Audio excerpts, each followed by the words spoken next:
দুঃখে ভরা ক্লান্ত মন নিয়ে আজকে আপনাদের সামনে আবারও হাজির হলাম। হ্যালো এভরিওয়ান, আসসালামু আলাইকুম।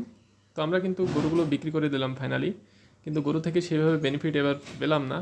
এখন পর্যন্ত কিন্তু আমাদের সব কিছু ঠিকঠাকই চলছিল, কিন্তু এই ফার্স্ট টাইম কিন্তু আমাদের গরুতে লস হয়েছে বিশাল পরিমাণের। তো এই যে প্রথম গরুটা দেখতে দেখতে পাচ্ছেন, এটা কিন্তু 3 মণ প্লাসের একটা গরু, কিন্তু গরুর দাম নাই ভাই। গরুর গায়ে মাংস আছে, কিন্তু গরুর গায়ে টাকা নাই বলতে পারেন। বাজারের এমন পরিস্থিতি। ঈদের আগে যে গরুর দাম আপনার 28-29 হাজার টাকা আমাদের এদিকে চলছিল যশোর জেলায়, সেই গরুর দাম এখন 24-25 হাজার টাকা। গরুর আপনার কোনো দাম নেই বলতে পারেন। যারা গোশ লাগিয়ে বিক্রি করেছেন, তার মানে ঈদের আগে বিক্রি করেছেন ঠিক আছে, কিন্তু ঈদের পরে যারা আরও একটু বেশি আশা করেছিলেন তাদের জন্য একবার পুরো শেষ হয়ে গেছে। তো সেই হিসেবে আমাদেরও অবস্থা খারাপ হয়ে গেছে, তারপর কিছু করার নাই। আমাদের 3টা গরু বিক্রি করেছি আপনার 2,70,000-এ, যেখানে আপনার 3,20,000 টাকার তো নর্মালি বিক্রি হয়ে যাওয়ার কথা।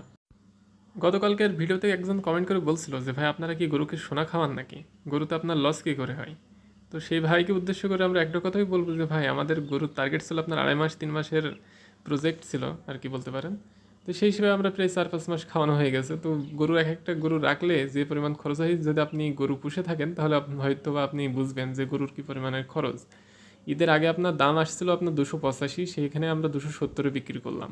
15,000 টাকা এখানে তো আপনার লস হচ্ছেই। তখনই আমাদের টার্গেট ছিল আপনার 3,20,000।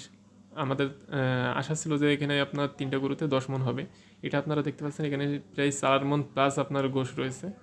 তারপরেও এখন বললাম তো টাকা নাই গরুর গায়ে, মাংস দেখলেই হবে না, এমন এক পরিস্থিতির সময় চলছে বর্তমান বাজারে।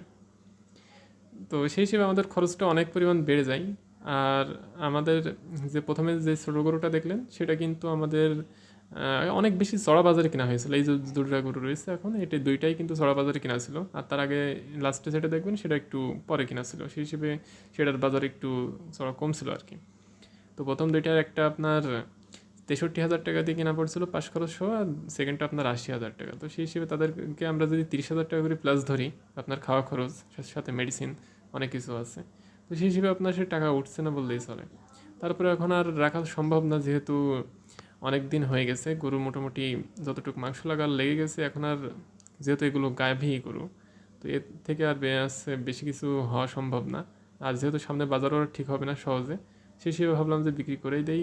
বিক্রি করে দিয়ে আবার নতুন গরু তুলবো, যেহেতু এই গরুগুলো থেকে আর লাভ করা সম্ভব না। এখন যদি আমরা রাখি এই গরুগুলো, যতদিন রাখবো যা খরচ হবে সেই খরচের টাকা উঠবে না। আর সামনে বাজার ঠিক হওয়ার সম্ভাবনা হয়তো বা 2-3 মাস এখনও লেগে যাবে। তো এই 2-3 মাস রাখা তো কোনোভাবেই গাভী গরু সম্ভব না। যদি এগুলো আবার ষাঁড় বাছুর হতো কিংবা ষাঁড় গরু মোটামুটি 2 দাঁতওয়ালা, সেই হিসেবে কিন্তু আমরা সহজেই কিন্তু 6 থেকে 8 মাস রেখে দিতে পারতাম। কিন্তু দুর্ভাগ্যবশত আমরা যেহেতু গাভী গরু মোটা তাজা করি, সেই হিসেবে কিন্তু এখানে সেই সুযোগটা থাকছে না। তো সেই জন্য আমরা বাধ্য হয়ে বিক্রি করে দিলাম। একটু লস হলো, তারপরও কিছু করার নাই। তো এই যে লাস্টের গরুটা দেখছেন, এটাও কিন্তু মোটামুটি 3.5 মণের একটা গরু ছিল। হয়তোবা আপনারা ফটোতে কীভাবে ভিডিওতে দেখছেন সেটা হয়তোবা আমরা বলতে পারছি না, কিন্তু যথেষ্ট পরিমাণে মাংস লাগছিল।